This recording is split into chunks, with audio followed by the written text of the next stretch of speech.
จะว่าฮักแท้มาจากไสค่อยเองก็ตอบบ่ได้แต่มีเทพนิยายเรื่องหนึ่งที่ค่อยเคยฟังได้กล่าวไว้ว่าตอนที่เทพเจ้าได้สร้างโลกขึ้นมาพระองค์ได้สร้างสัตว์สาวาสิ่งให้อาศัยอยู่ในโลกนี้แล้วหลังจากนั้นพระองค์จึงมีความคิดอยากสร้างสัตว์ที่ประเสริฐเหนือกว่าสัตว์ทั้งหลายโดยมีลักษณะทั่วไปให้คล้ายคือกับเทพเจ้าให้มาดำรงชีวิตอยู่ในโลกแต่มนุษย์เหล่านั้นอยู่ด้วยกันตามสัญชาตญาณเหมือนสัตว์บ่มีความผูกพันอย่างกันเทพเจ้าเห็นแบบนั้นจึงได้สร้างความรักขึ้นมาและเอาไปเก็บไว้ในที่ต่างๆให้มนุษย์ที่อยากได้ไปตามหาทำอิฐเทพเจ้าได้เอาความรักไปไว้ตามภูผามนุษย์ก็ไปตามหามาได้โดยง่ายพระองค์จึงได้ย้ายเอาความรักไปไว้ปลายต้นไม้สูงมนุษย์ก็ยังตามหาความรักมาได้อีกพระองค์จึงได้เอาความรักไปไว้ในเหวลึก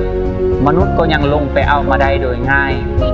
ดังนั้นพระองค์จึงได้ย้ายความรักไปไว้บนมหาสมุทรที่แสนจะลึกมนุษย์ก็ยังอุตส่าห์ดำน้ำลงไปเอาความรักขึ้นมาได้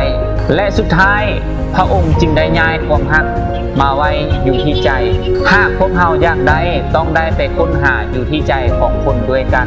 เพราะฮักแท้มันบ่มีที่อยู่ที่แน่นอนคือกับแต่ก่อนตอนนี้ฮักแท้อาจจะอยู่ในใจของไผจักคนที่เฮากำลังค้นหาอยู่ก็เป็นได้นี่เป็นความเชื่อที่อยู่ในเทพนิยาย